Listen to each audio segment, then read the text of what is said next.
You know, coach decided to go with the same starting lineup 2 games in a row, which is a great sign as they head towards the playoffs. Yeah, Voloder steps into that back line for Andreu Fontes, who's out with an abdominal issue. Midfield 3 of Gutierrez. This meeting between these two teams.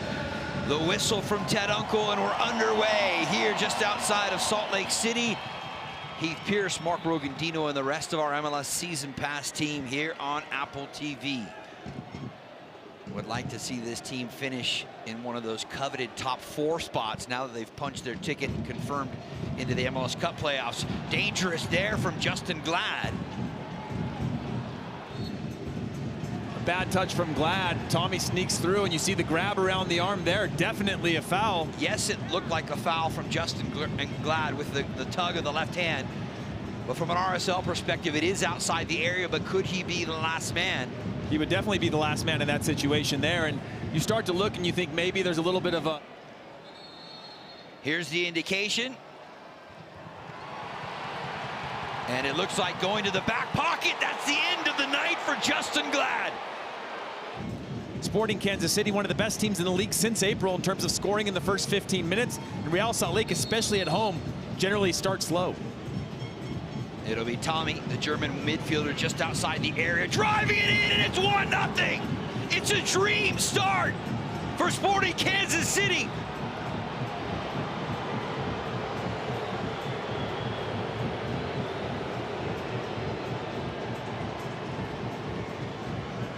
And put it on frame from here. The wall splits just enough.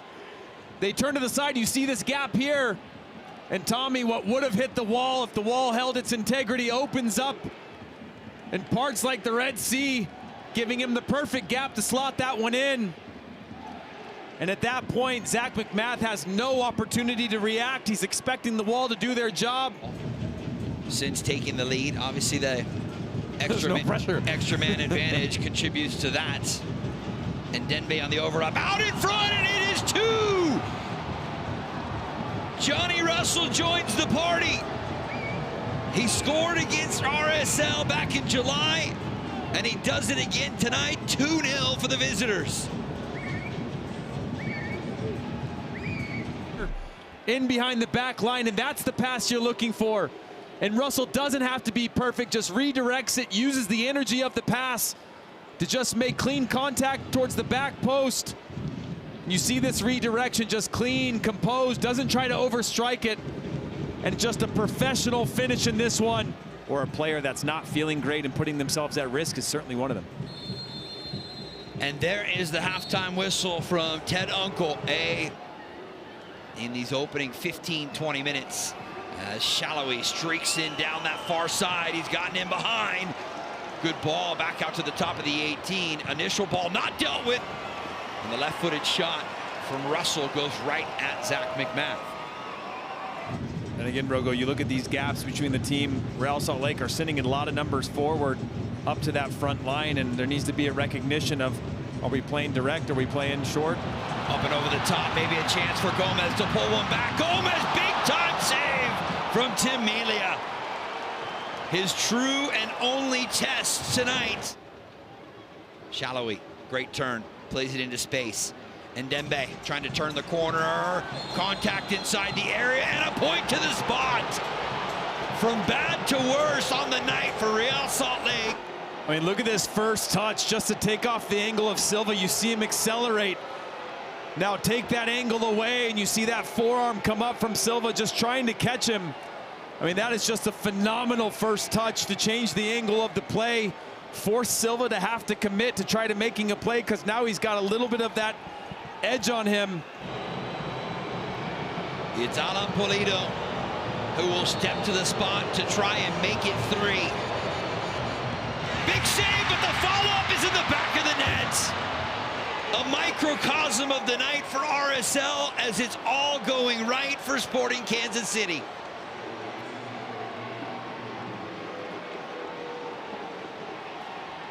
Silva to have to make a decision, and then Pulido, a poor first take, but follows it up. The rebound. He's waiting for MacMath to make a decision. He doesn't go early. MacMath reads it well, makes the first save, and Pulido follows it up.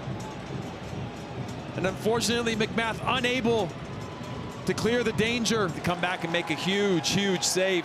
But a good quick release from McMath there to create that attack. Third corner for RSL, near post ball, headed away. Follow-up chance! What a rocket in the corner! Brian Vetta pulls one back on a tough night for RSL. What a strike!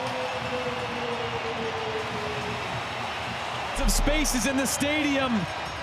Heading for the concourse, this stadium froze when they heard the sounds of that strike and the sights of an unbelievable first setup on the first touch, and then a perfect strike on the left foot, always fading away from Tim Melia with no opportunity to get anywhere near that one.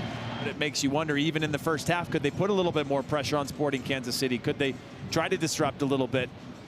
Naturally, the flow of a game, the game opens up, the field gets bigger, people get more tired, but... Here comes RSL again, Savarino! Savarino! Could it be? 3-2.